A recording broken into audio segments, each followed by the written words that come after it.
Salam Kamir, kekaguman ilahi mengarah pada iman dan rahmat. Bukan kamir tapi roti dan buah. Saudara-saudari yang terkasih, roti dan buah itu lebih sehat mana? Lebih sehat buah. Roti dan buah lebih mengenyangkan mana? Lebih mengenyangkan roti tentu saja. Dan ini menjadi makanan energi setiap orang untuk bertahan di hadapan Tuhan. Saudara-saudari yang terkasih, hari ini kita bersama gereja memperingati Santo Alfonsus Maria de Liguori. Kita tahu beliau sebagai rasul untuk pewartaan Bunda Maria, novena pada Bunda Maria sendiri. Dan Injil hari ini bicara tentang Yesus. Ketika Yesus mendengar Yohanes Pembaptis dibunuh, maka dia menyingkir ke tempat lain dengan naik perahu.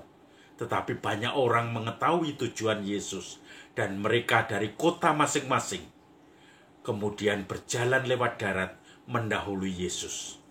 Dan kemudian ketika Yesus mendarat, orang banyak berkerumun sudah menantikan dia, menantikan disembuhkan dari ketimpangannya, dari ketuliannya, dari kebisuannya. Yesus menyembuhkan banyak orang di situ. Kemudian Yesus mengajar dan hari mulai malam. Banyak orang berkumpul, maka murid Yesus mengatakan, "Guru, engkau harus meminta mereka pergi karena di sini tidak ada makanan. Mereka pasti lapar karena dari pagi belum makan."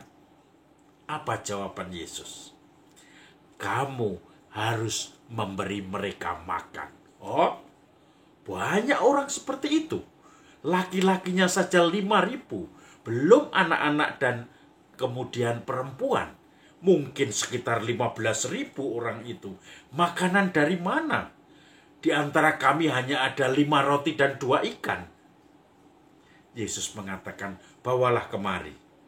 Lalu Yesus mengucap syukur dan membagi-bagi roti itu dan ikan itu.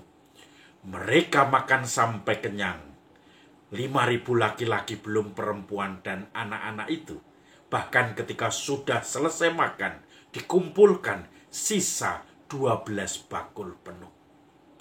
Saudara-saudari yang terkasih, rupanya kemurahan hati Yesus untuk memberi makan mereka dan mendidik para muridnya untuk memberi mereka makan.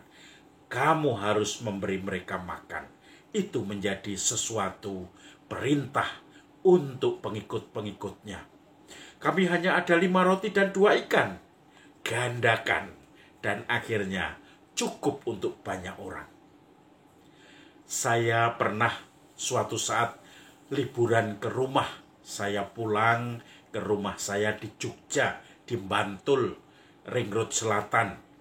Kemudian saya jalan-jalan di jalan Kaliurang atau daerah Kentungan. Di situ ada semacam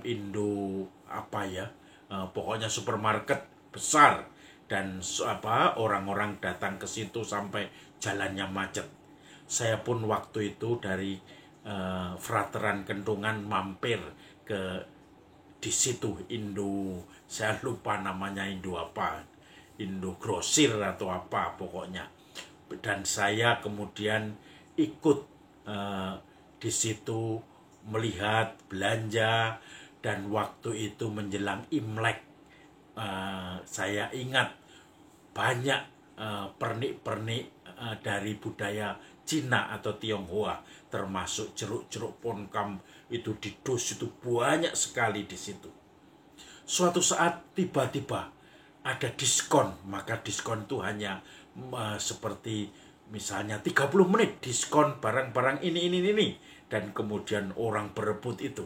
Nah, suatu saat saya di situ ada diskon jeruk ponkam, dan saya hitung-hitung diskonnya itu banyak sekali.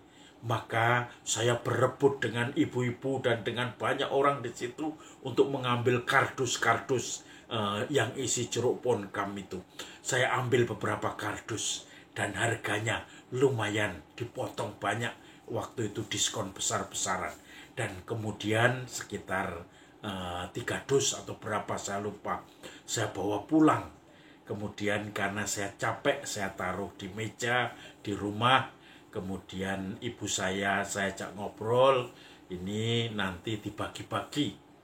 Begitu saya istirahat, tidur, cuci tangan, cuci muka, tidur, saya bangun, jeruk pongkamnya sudah habis. Padahal banyak sekali, dibagi-bagi tetangga. Saya ngomong ini dibagi-bagi artinya ya mungkin setengahnya saja atau seperempat, sisanya untuk kami keluarga besar.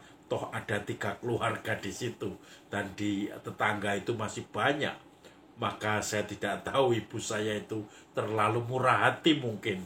Kemudian dibagi. Begitu saya bangun hanya tinggal 2 atau 3 untuk dimakan.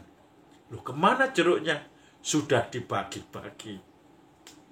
Saudara-saudari yang terkasih, kadang-kadang kita merasakan ada orang yang masih memegang bahwa itu harus kita miliki, kita nikmati. Tapi ada orang yang begitu dikasih seperti ibu saya tadi, pikirannya tidak mikir dinikmati sendiri, langsung dibagi-bagi.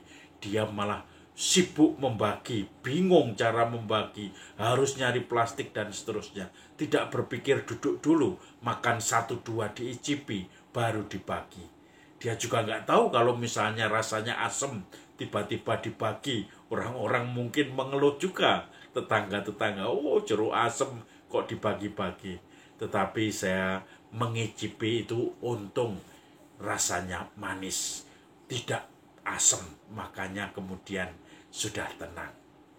Maka saudara-saudari yang terkasih, supaya terjadi mukjizat, kita diajak Tuhan untuk berbagi kasih, untuk mempunyai semangat murah hati, sebagaimana Yesus, para murid yang kemudian berbagi apa yang dia miliki, walaupun sedikit, tetapi itu nanti akan menjadi berkat bagi orang banyak.